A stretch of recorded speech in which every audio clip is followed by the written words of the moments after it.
How you doing, everybody? Hi, Bill and Megan and Val and Clyde and Joseph and Tony and hi again, Bill.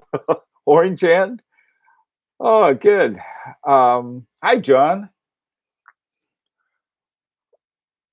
Good to see everybody this afternoon. How y'all doing? Um, hey, Bruce. Say, Bruce, you guys got a time for your new punters? Aren't you supposed to be at work today, or is that next week? I mean, aren't you supposed to? Yeah. Wait, you're at work tomorrow. Sorry about that.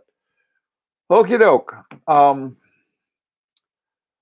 What I want to talk about this afternoon, we talked about some of this morning, and basically what it is that um,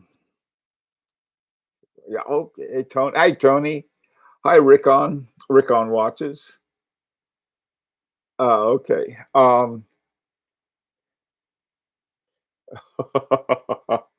Okay. Um, great deals are great. Yeah. Okay, working tomorrow. Great. Okay. All right. Oh, let's get started.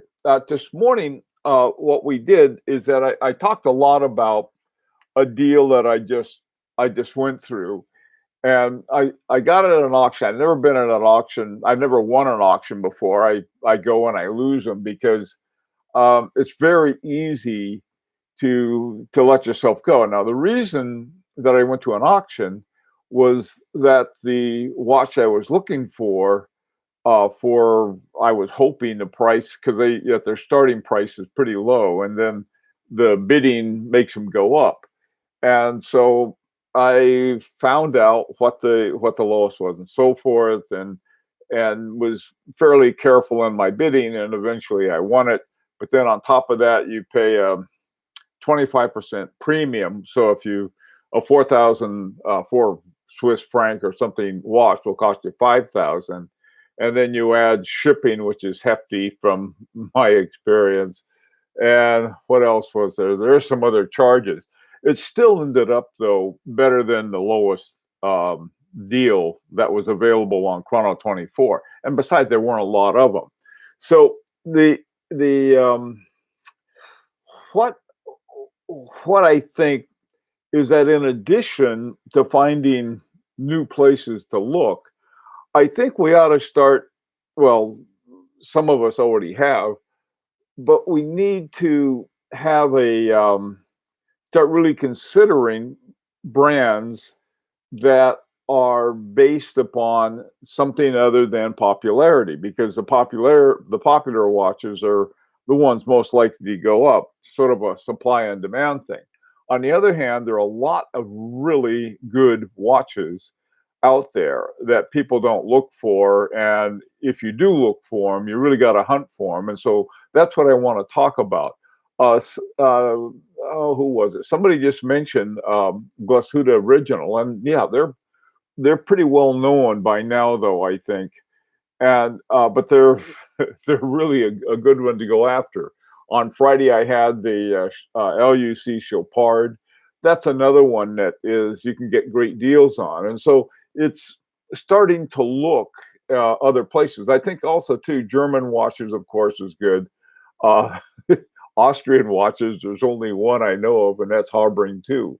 But so let's take a look at some of the places and some of the brands that we can look at. Let me, Roar the Tiger, how are you? Bobby Legs. Let's see, Daniel, how are you? Dan, Velvia, good to see you. Thomas, let's see, no heat for the date, just.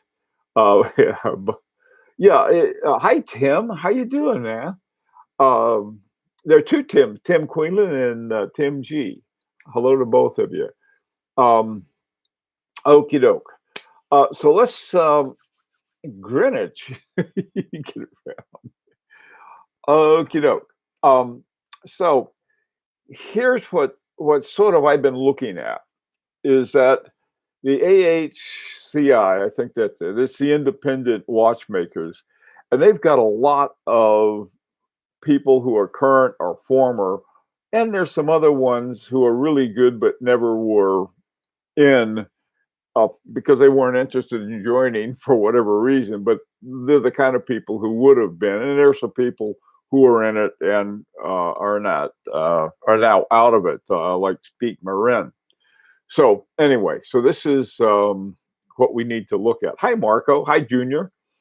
Forbin. And so we need a better form for buying and selling high horology pieces among ourselves. Keep the marketplaces out of the middle. Yeah, Rick on watches. I think you're right. There's I forgot the name of it, but I joined one group, and that's exactly what they do.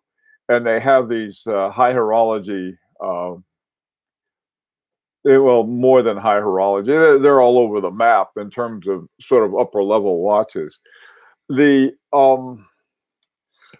There's certain groups too, simply because of the brand. If but how much buying and selling in those sites is another thing. One site that I like a lot is the H. Moser at Compagnie site, and the guys there, I know most of them, and so there's a lot of talk about the H. Moser, but I don't think they use it for a sales site. Now there are other sites that they do that with. Okay, hi Daniel, again. um, okay, I gave my thoughts on the holy trinity of independent watchmakers brand. My picks are Riabo, Force, FP Journe, and Kerry Woot and Lonan. Would love to get your thoughts. Well, you know what my thoughts are, and I discovered this when I had to see. I mean, sometimes when I get pretentious, I go overboard. I mean, I out pretentious the most pretentious, and I had the five best watches in the world, and then I found five more watches that were the five best, and then I kept finding more, and so there are a lot of really good watches that are really the best watches in the world in the sense that they're top notch watches. Now, if you said, okay, name one watch that is the very top or you'd most like to have, it would probably be Philippe Dufour or Roger Smith, but both of those are pretty much out of sight. So anyway, the other part of the problem is when we're in the midst of a seller's market, uh, we've got to find watches. I have this one up here. This is my Easy Diver by Roger Dubuis, and it's a any Roger Dubuis is very good. Hi, Mark J. How you doing, man? Good to see you. Um, and so this is one of the things that I guess I'd really like to focus on. If we look at those who are part of the independent watchmakers plus some other ones, those guys, they have some really neat things. Earlier today, one of the guys on High Horology Lounge had one by Antoine Prezuzio, and he's a guy who's got it's a really neat watch, and the the base movement in it is an ETA something or other. I forgot what it was. And if we also, if what's his name? Oh man, there's so many good ones. Vincent Calabrese. Vincent Calabrese. He's got a watch I absolutely love called Chronos, and again, it's got a base of an ETA in it, and so one of the things is that if you can find some of these watches, and these are guys that have two levels. The very top level, like Daniel Roth. Daniel Roth makes these double tourbillons that cost 100,000 plus and north of that. Those are way too expensive, at least for me. Clyde, he can afford them, by the truckload, but some of us can't, and so we have to look for lower down the sort of the pole, so to speak. One of the things I found out that was very interesting, I had mentioned earlier that I bought the book by George Daniels called The Art of Breguet. And so I started reading it, and it goes through and it talks about sort of how Breguet developed. And one of the things he said that if you find a Breguet watch from the original shop of Abraham Louis Breguet, chances are he probably didn't work on it. He probably never touched it. What he did the designs and hired what he really treated the people who worked for him very well, referred to them as artists, and and is able to have this great group of watchmakers together in Paris, and so they were making all these watches. Breguet would do the design. Sometimes, though, he would buy watches by somebody else, and there's a lot of. I mean, it was much more complex than I realized, and I think they produced a total of maybe between 2 and 4 thousand watches during the time that they were working on them, and of course. The tools and machinery and everything else they had then, with nothing near what they have now. But they produced watches that have lasted hundreds of years. This, by the way, was the point that Roger Smith made when it was sort of why he thought that uh, you didn't have to have silicon escapements and hairsprings because here's some from way back when that were working perfectly well. So that's another story, though. Okay. Um, so this is pretty much where we are right now, and trying to find them. Now you got some comments here. Forbin, don't. Okay. Hey, James Conn, how you doing? Vincent Calabrese, Transworld on Del Rey. Really? Okay. Thank you. There's one for Federico. Um, Also, too, by the way, I think there's either two or three left. He had 10 of them. He had a deal with Urban Jurgensen, and I got one. Okay. I mean, these were great deals, and he had 10, and I think he has two of them left, either two or three. I'm not sure which. One is like the one I got, which is called the 2040 with a P4 movement, and the other one's a different all I think all three of them now are both P4s, but they're really some sweet watches there. Sometimes I buy a cake and tell people I made it myself. I only steal credit from the better bakers. Okay. Great deals and great watches. VC Breguet and Urban Jurgens are probably my top three. Yeah, there are a lot like that though. But I called Vacheron Constantin boutique in New York, and they said, we have no more overseas.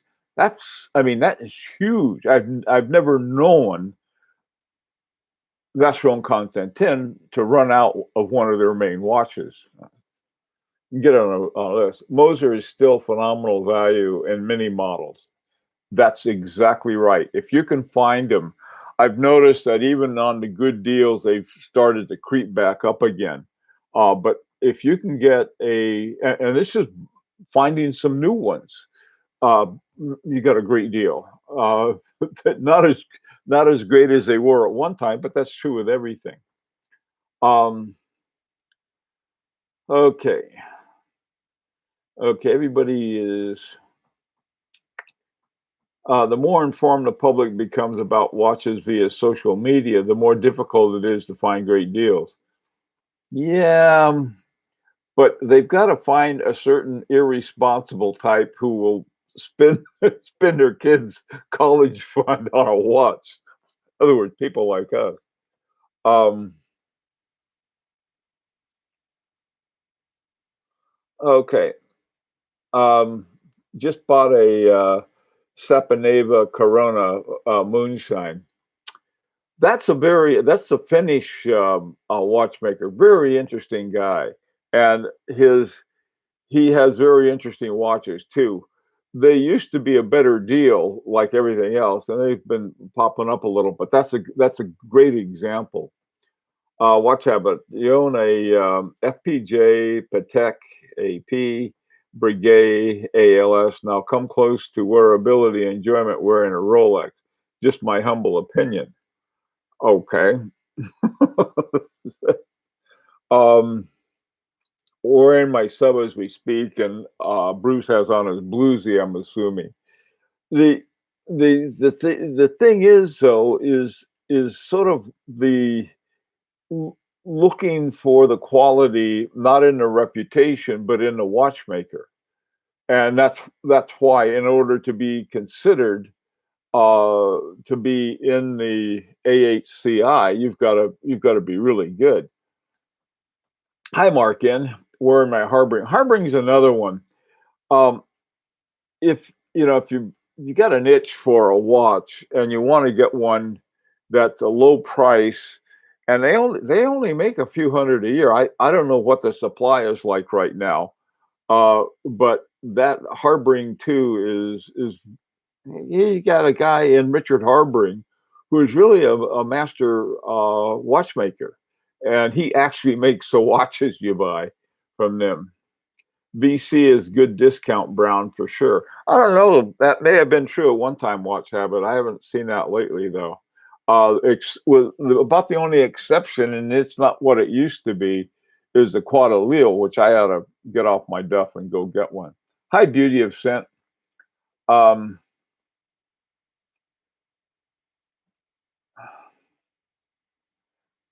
oh, he catches King Turtle on. Okay, my mistake.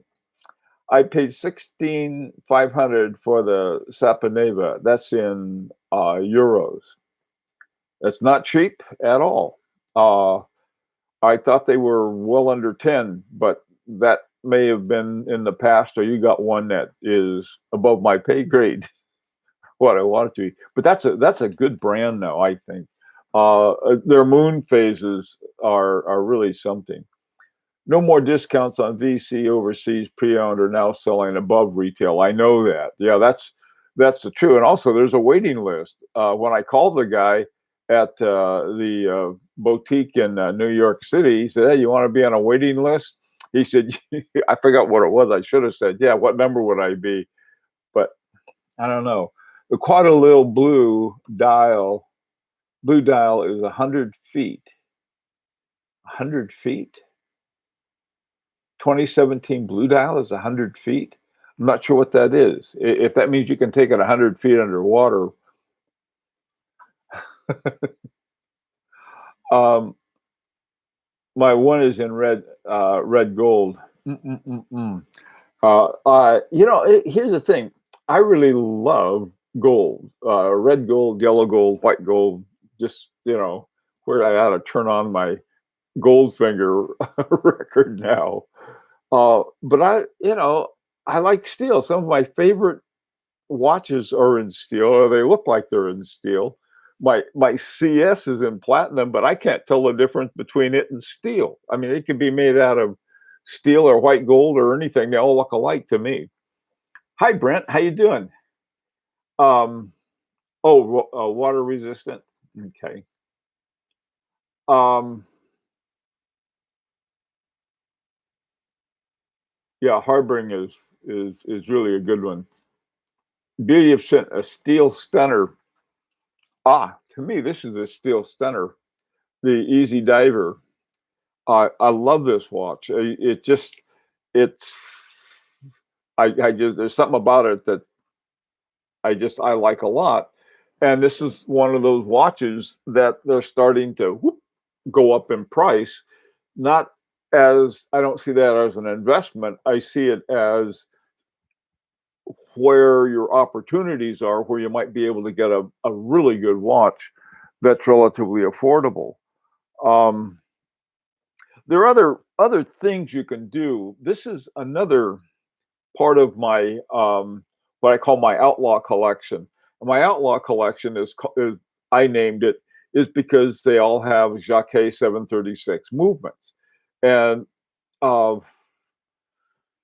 a number of watches have them. One I know that what's the guy's name?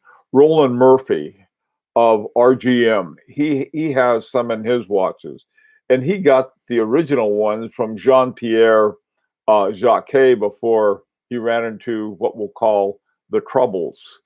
And so, these are not watches I think that most collectors even consider, uh, because there's so many different brands and so forth. But what I'm saying is that you can come to define what you think is cool. And I think his having that shape movement taken from best guess so far is Pezoux 7001, still a very cool movement.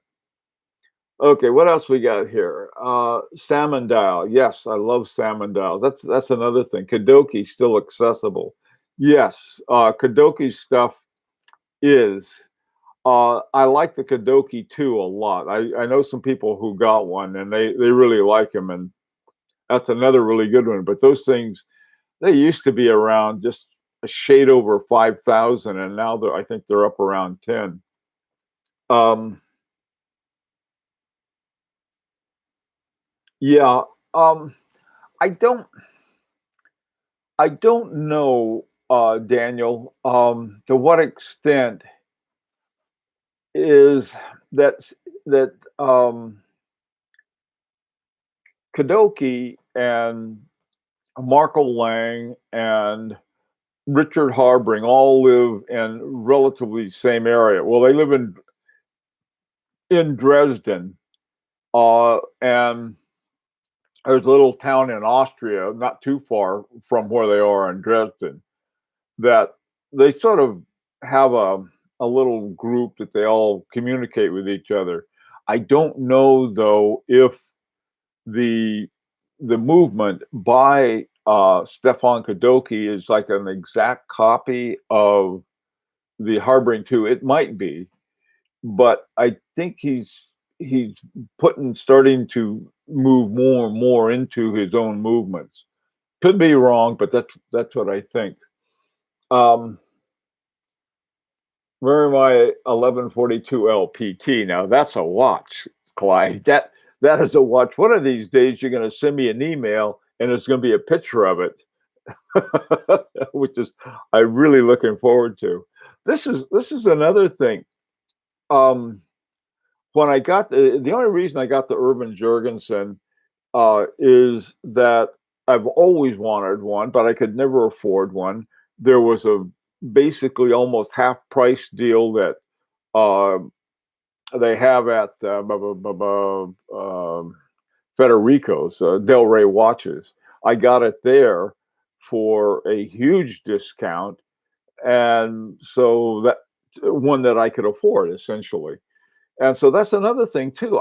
People act like it's okay to like I guess it's okay for them to go and they buy a watch, they play a premium and everything else on it. I don't know. The case back of RD's Easy Diver reminds me of the font engravings featured in some Gerber Force.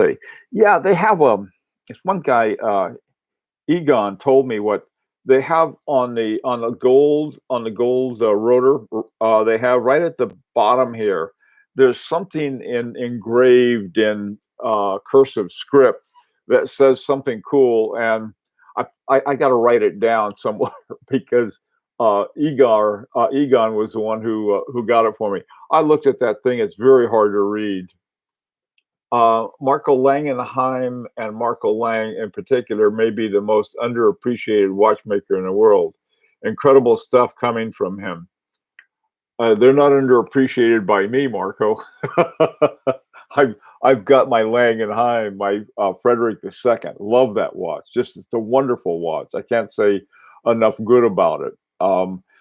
The Langenheim, I don't know. I'm very conflicted about them, mainly because Marco Lang left, but he did all the designs. I mean, here's a guy. You go to Langenheim and you see someone with 13 movements, 13 different movements or something like that, some huge number of movements that he whipped up over what, 10 years or so, something like that. Probably longer, more like 15 years, I think, that he was there with them.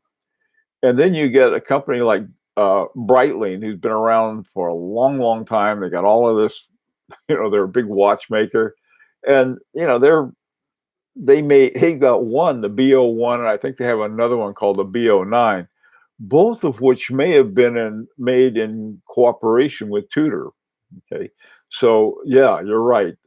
Anybody who doesn't appreciate Lang and High are Marco Lang's watches, same. Another one there's the I think that may be going away, unfortunately, is the watches by Rolf Lang, the one that we all had. They're because I think he's shifting all of his attention to a watchmaking school, which would be like a German Harvard of watchmaking. I think be very cool.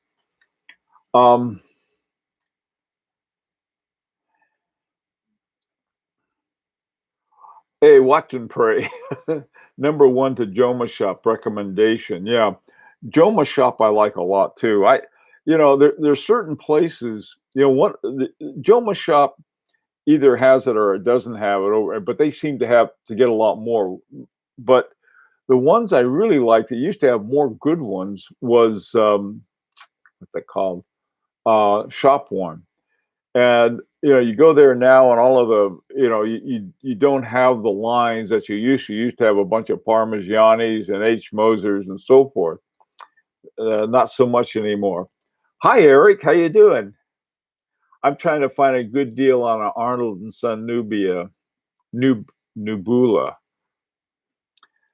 Oh, bud, if you might want to talk to Federico on that before you get a Arnold and Son, just if you can contact him, he has some things that might give you some insight into him.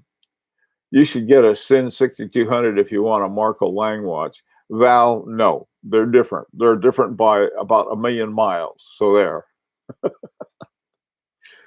Let's see.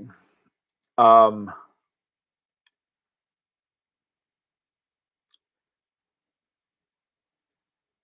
a, a Joe Mama shop. Okay, Joseph, what you got? Oh, watch this masterpiece. Get the 38 millimeters, rapidly going up in value. Okay. By the way, too, speaking of Arnold, uh, in reading that book, The Art of Breguet had to use Arnold stuff. He needed certain things, and he went to Arnold. There was some process, I'm trying to remember what it was, some process that the English had that the French didn't for some reason during Breguet's time. And so he went to different English watchmakers to get some help, primarily Arnold, on a certain something that they put in. I just read about it this morning and haven't gone back over it, but it had to do, I think, with the way the gears were set up or something like that. And it turned out to be a valuable one. It may have had something to do with shock absorbing too, but there's a lot of stuff in there. If you want to get a good book on watchmaking and sort of the history of it, Breguet's book is interesting. That reminds me, that's another brand. Talk about brands that we know almost nothing about. Chayume. Somebody came up a couple days ago on Horology Lounge, and they had a Chayume, and they wanted to know what it was worth and so forth. And I couldn't find it. I looked all over for it. So I don't know. Hey, Rohit, how you doing, man? Um, so here's the thing about the Chayume.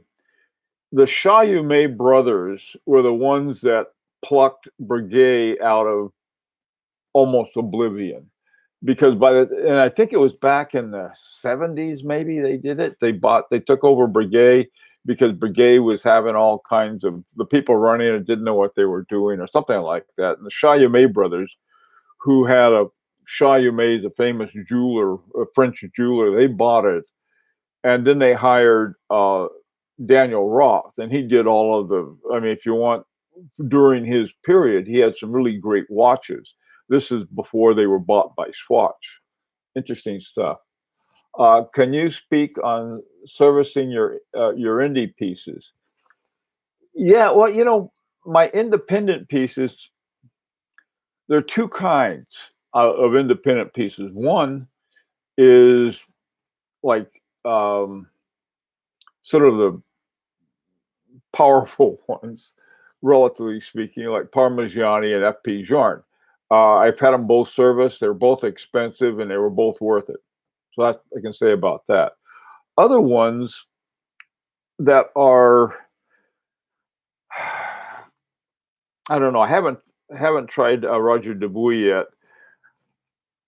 My 85-year-old watchmaker can service a lot of different ones, and so many of them are based on ETA movements that I'm learning more and more about. That's sort of a good thing because one, you have people who know how to work on them, and two, you can get parts for them. Now, I talked to Edouard Malin, the head of H. Moser, and I asked him, I said, I've got a Henry double hairspring, and what I'd like to know, I said, when that thing, when it needs service, can you guys do it? Now, the reason they quit building the double hairspring, they were too expensive to make, they were too expensive to service, they're too expensive to do everything with. So, whoop, it's frying pan time? My goodness. Boy, time flies. Well, sorry, guys, but let me see what some of the last things you got. Thanks, Clyde. I like a Nomos Orion. Nomos Orion is an all of Nomos is I think a good place for good buys on it. Glasuti negative on Nomos. Okay, you don't like Nomos. All right, guys. All right, everybody, get your shot if you haven't, and stay safe and take care. Hey, Robert Noss, how you doing, man? Okay, bye bye.